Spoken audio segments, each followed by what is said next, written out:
नमस्कार दोस्तों उत्तराखंड लोक सेवा आयोग ने आज दिनांक 15 सितंबर 2025 को आंसर की के साथ विज्ञप्ति जारी करते हुए महत्वपूर्ण जानकारी एवं दिशा निर्देश जारी किए हैं। तो जल्दी से जान लेते हैं इन सभी दिशा निर्देशों को। पर उससे पहले एक विनती करूंगा कि चैनल पर नए हो तो चैनल को सब्सक्राइब करो, वीडियो पसंद आए तो लाइक करो। और चलिए वीडियो शुरू करते हैं। दोस्तों एतद द्वारा सूचित किया जाता है कि दिनांक 10 सितंबर 2025 बुधवार को आयोजित उत्तराखंड सम्मिलित राज्य सिविल के द्वितीय प्रश्न पत्र सामान्य बुद्धिमत्ता परीक्षा की चारों सीरीज ABCD की औपबंधिक उत्तर कुंजी को उत्तराखंड लोक सेवा आयोग की वेबसाइट पर अभ्यर्थियों के सूचनार्थ प्रसारित कर दिया गया है। यदि किसी अभ्यर्थी को चारों सीरीज के किसी प्रश्न एवं उत्तर विकल्प पर कोई आपत्ति है तो वह आयोग की वेबसाइट पर जाकर आपत्तियों को आयोग द्वारा जारी दिशा निर्देशों के अनुसार 16 सितंबर 2025 से 22 सितंबर 2025 के बीच में अपनी आपत्ति दर्ज कर सकता है। इसमें प्रत्येक प्रश्न के लिए आपको 50 रुपये का भुगतान करना होगा। तो दोस्तों 22 सितंबर 2025 की रात्रि 12 बजे से पहले तक आप अपनी आपत्ति दर्ज करा सकते हैं। यह लिंक 16 सितंबर से एक्टिवेट हो जाएगा। साथ ही आयोग ने यह जानकारी भी दी है कि ऑनलाइन आंसर की ऑब्जेक्शन के अतिरिक्त ईमेल, डाक अथवा अन्य किसी भी माध्यम से प्रेषित आपत्तियों पर विचार नहीं किया जाएगा। यानी कि आप अपना ऑब्जेक्शन केवल ऑनलाइन माध्यम से ही दर्ज करा सकते हैं।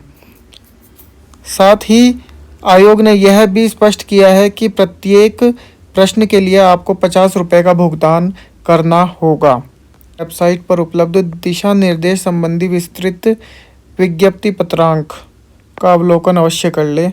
विज्ञप्ति पत्रांक को देखते हैं।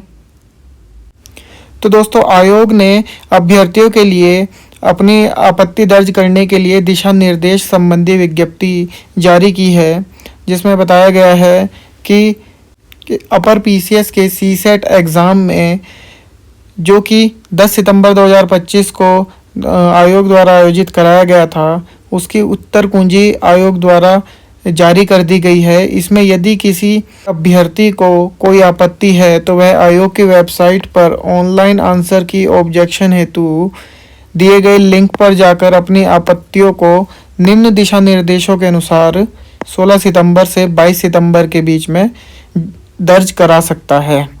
दिशा निर्देश कुछ इस प्रकार हैं। अभ्यर्थी को आयोग की वेबसाइट पर दिए गए लिंक पर जाकर क्लिक करना है। वहां पर अभ्यर्थी को अपना roll number, date of birth जैसी जानकारी भरनी होगी। उसके बाद सिक्योरिटी की क्लियर करके लॉगिन करना होगा। फिर अभ्यर्थी को अपनी बुकलेट सीरीज का चयन करना होगा और कंटिन्यू बटन करके आगे चलना होगा। फिर अभ्यर्थी को क्वेश्चन पेपर इंफॉर्मेशन के अंतर्गत सेलेक्ट क्वेश्चन नंबर में उपलब्ध ड्रॉप डाउन लिस्ट में अपना क्वेश्चन नंबर सेलेक्ट करना होगा। अब अभ्यर्थी को candidate answer and documentary field details के अंतर्गत आना होगा और अपना उत्तर विकल्प चयन करना होगा।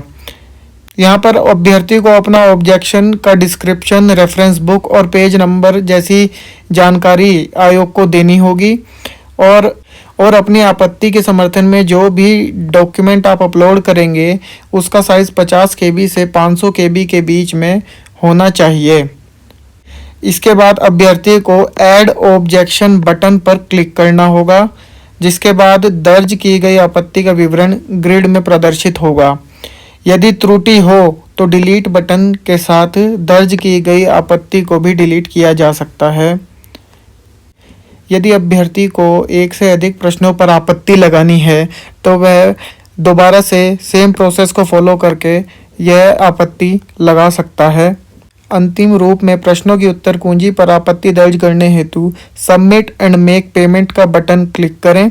Submit and make payment button पर क्लिक करने पर दर्ज की गई आपत्तियों का विवरण प्रदर्शित होगा।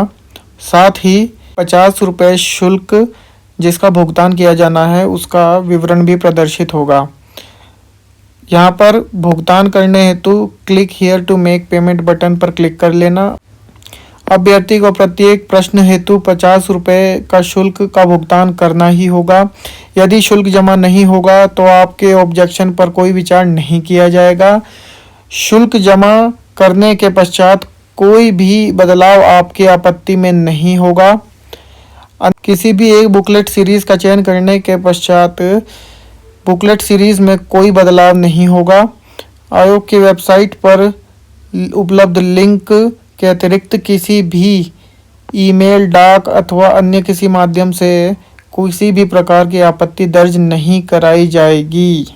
तो दोस्तों, ये थे दिशा निर्देश दर्ज करने वाले अभ्यर्थियों के लिए आयोग द्वारा जारी किए गए हैं। दोस्तों वीडियो पसंद आई हो तो लाइक करें, यदि आपका कोई डाउट हो तो कमेंट करें और चैनल पर आप नए हो तो सब्सक्राइब करें।